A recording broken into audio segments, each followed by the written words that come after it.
Okey, Assalamualaikum warahmatullahi wabarakatuh. Okey.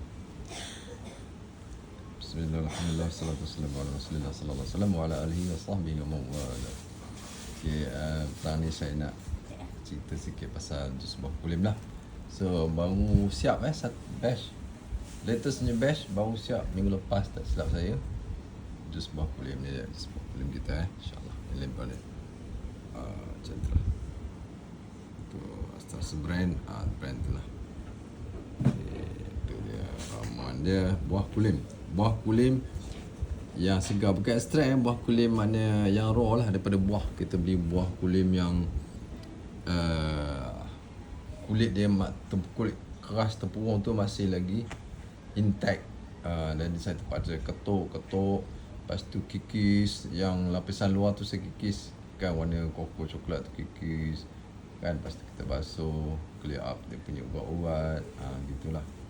So kita nak bersihkan hygiene, masya-Allah, alhamdulillah. So ni dia. Okey, saya tuangkan sikit lah ni. Ni yang batch baru siap. Ni samalah. Ni yang saya minum. Ni saya minum daripada refrigerator lah. Peti sejuk keluarkan. Tadi saya dah minum lah sebenarnya. Saya pun ada batuk juga ni. Alhamdulillah, masya-Allah. Semoga dapat manfaat lah dengan asbab minum jus buah kulim, masya-Allah. Tengok Oman kan, rupa dia lah. Orang Sembilan sebut Oman. Tu jernih je kan. Pasal kita tak boleh akar kayu lah, apa herba-herba tak boleh, daun-daun tak. Tapi ada buah apple organik. Kita letak buah apple organik Saya guna apple organik daripada Ion lah, beli. Jadi untuk cover rasa dengan bau buah kulim yang kuat tu kan, dia memang bau kuat lah kan. Jadi inilah main ingredient dia, buah kulim masya-Allah kan.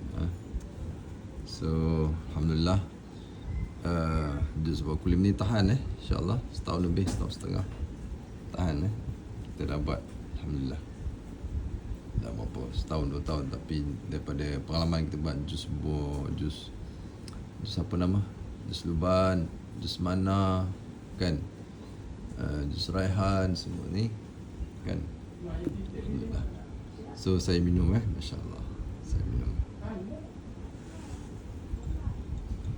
Bismillahirrahmanirrahim. Allahumma salli Bismillah, salli ala Sayyidina Muhammad al-Fatih lima khatam sabaq, istaqim ala alihi haqqa qadrihi wa al-azim.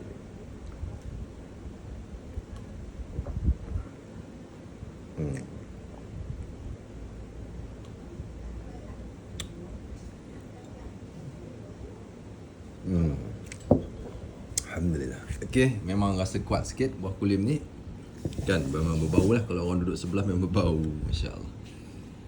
Tapi kita dah buat formulasi dan bentuk minuman berfungsi jus buah kulim ni dengan tambahan buah apple organik. Lepas tu ada buah limau kasturi kan. Buah limau kasturi pun yang dekat bahagian organik jugalah yang kita pilih. So untuk mengurangkan rasa buah kulim tu lah. Tapi alhamdulillah rasa dia tak manis sangat, manis sikit dengan madu Kita buat madu asli lah, madu lebah asli, insya-Allah. Alhamdulillah. So dia dapatkan dekat mana tu? Dekat TikTok shop kita orang tu, insya-Allah dia dapatkan. Okey. Dia membantulah untuk macam-macam lah. Bermanfaat untuk mengatasi macam-macam apa dia cakap masalah kita lah, insya-Allah. InsyaAllah So nak cerita banyak pun tak boleh kan.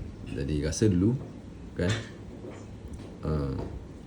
yang bagus lah kalau kita asyik batu-batu kan, sakit tekak sesama demam kan, boleh membantu, insya-Allah.